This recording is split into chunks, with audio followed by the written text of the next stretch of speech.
Hi, my name is Hope Leong, and this is Art as a Resistance for Gender Diverse People of Color. And I have a lot to say on this issue, or not issue, but rather this movement and this group of people and what they stand for when it comes to shifting pop culture and the media today. A lot of these works are from the past 20 years or so. And so I really think it speaks to the power of social media and the internet as there's a lot of photography, digital art. So yeah, there's a lot of great pieces in this presentation. So first of all, I just want to mention Colin Laurel. This is the first artist I decided to feature. I have six, so bear with me. I found him through Forward Together, which is a reproductive justice group, but tries to support the queer, trans, gender nonconforming community through that lens. And so there's a lot of advocacy work, but also they feature artists or ask artists to have work done. So they have some posters, see their logo in the bottom corners. So the first two was for Forward Together, and then the last one was just something that Colin made. But yeah, I love all of these.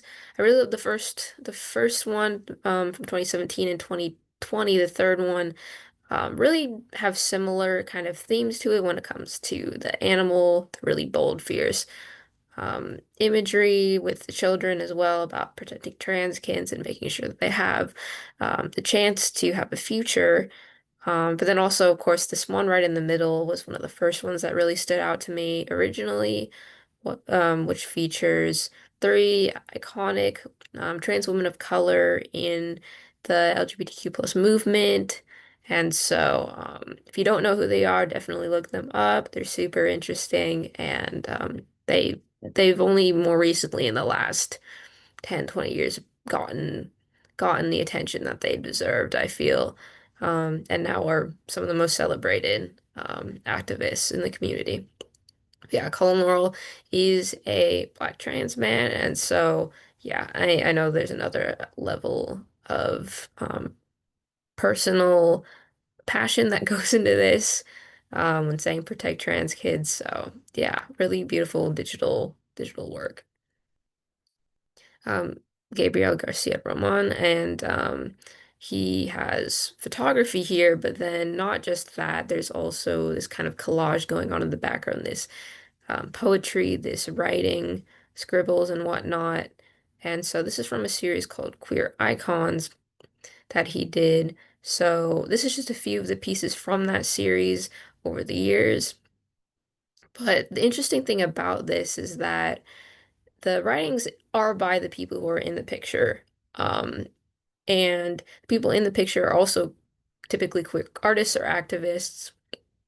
And so Gabriel himself is not um, trans or gender nonconforming, but is queer. And so in this Queer Icon series, he uplifts, a really v- wide range of different people in the community. So I really love how he showcases that diversity, as we have a lot of intersectional identities represented here when it comes to ethnicity and also gender and sexual orientation and all of that. So yeah, there you can see some really interesting works if you take a words in there in the background if you take a closer look.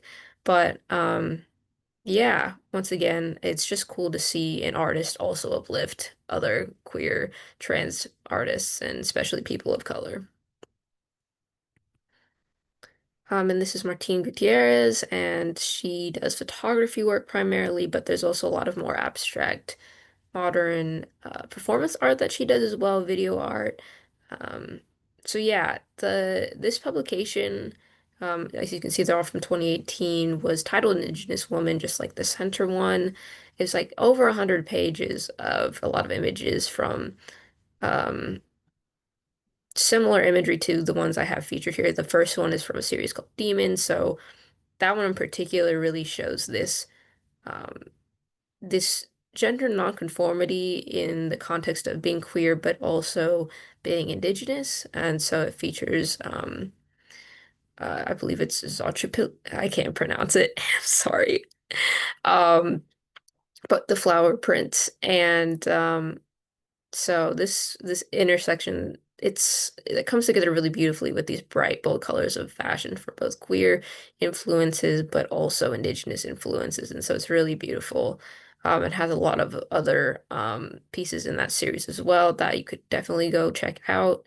And then Indigenous Woman is one in the center as well as the one on the other side about the Identity Boots ad. So this is just really pop mannequin uh, magazine advertisement type of imagery that she likes to add in. A lot of her other works that don't really talk as much about Indigenous identity feature mannequins and this idea of kind of being objectified, I think, in a way, or just like what it means to have your culture stripped from you, what it means to kind of be a woman in society and advertising and media. So again, there's a lot of influences from both Indigenous culture, um, what it's like being a woman and a woman of color specifically, and someone who is genderqueer, gender diverse. I believe she is a trans woman. So yeah, just a lot of interesting topics are discussed in these photographs. And yeah, oh, I just want to mention one other fun fact about her is that she was born in Berkeley and grew up there very briefly, but yeah, she didn't grow up there all her life, but it was really cool to see some people from the Bay Area, even though they eventually moved on to other places, even if it was a very young age. It's cool to see people born out of this area that really contributed to this movement. I know there's a lot more that I probably didn't mention, but yeah. So, Ka Yongni,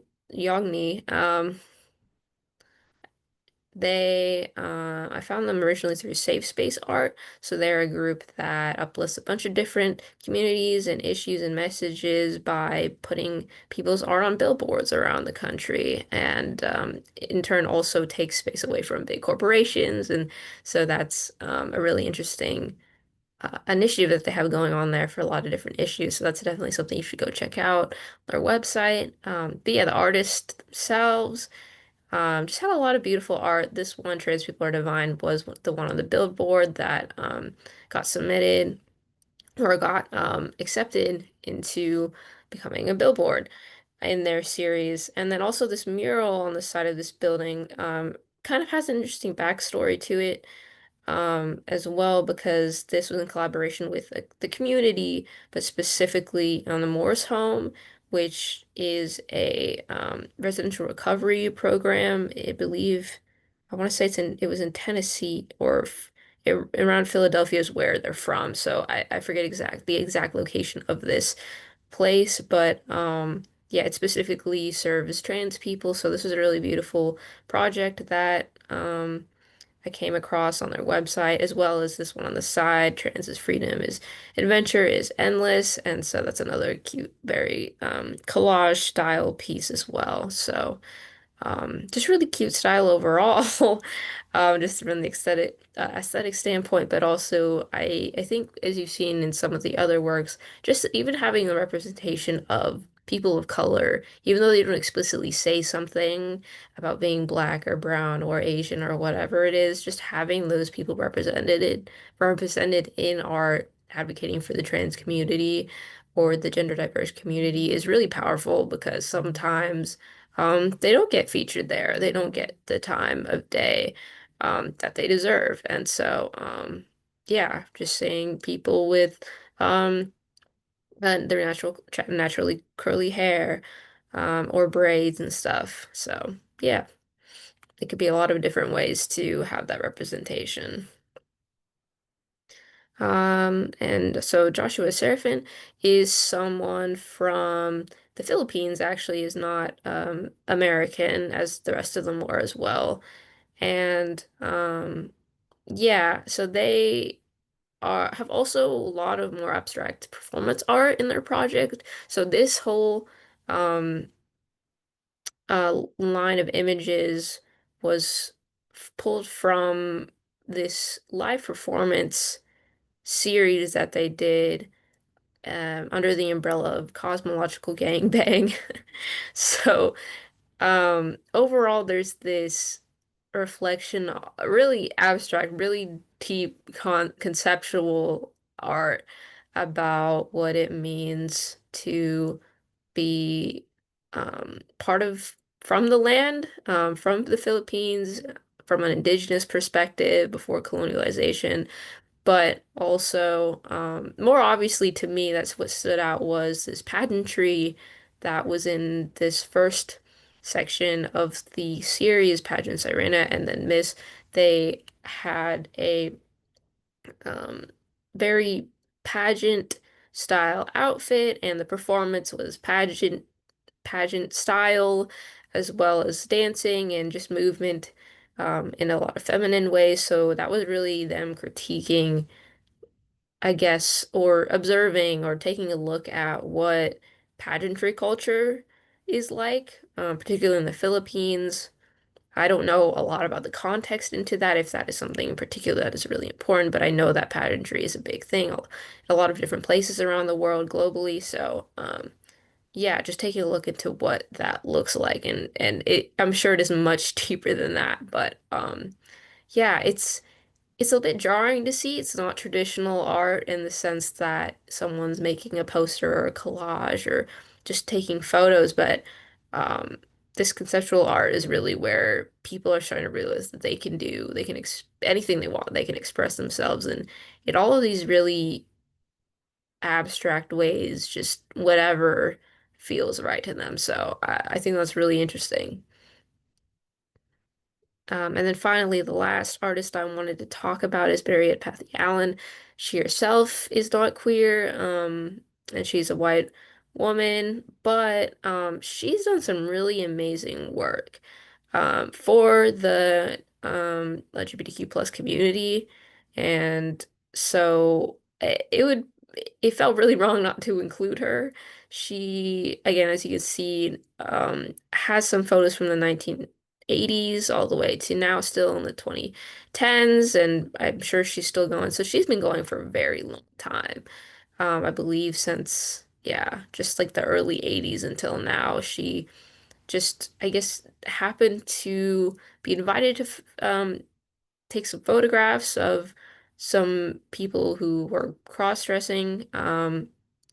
At the time in the 80s, and it just became one of the main things that she photographed throughout the years. And so people from the queer community, particularly gender diverse folks from different places in the world. She's based in New York, so there's a lot of photos, like the first two from New York, of, I believe, non-binary and or trans women.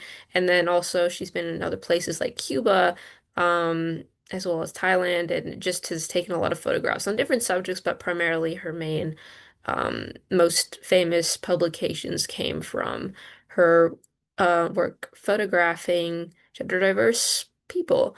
And so I just think that's really beautiful.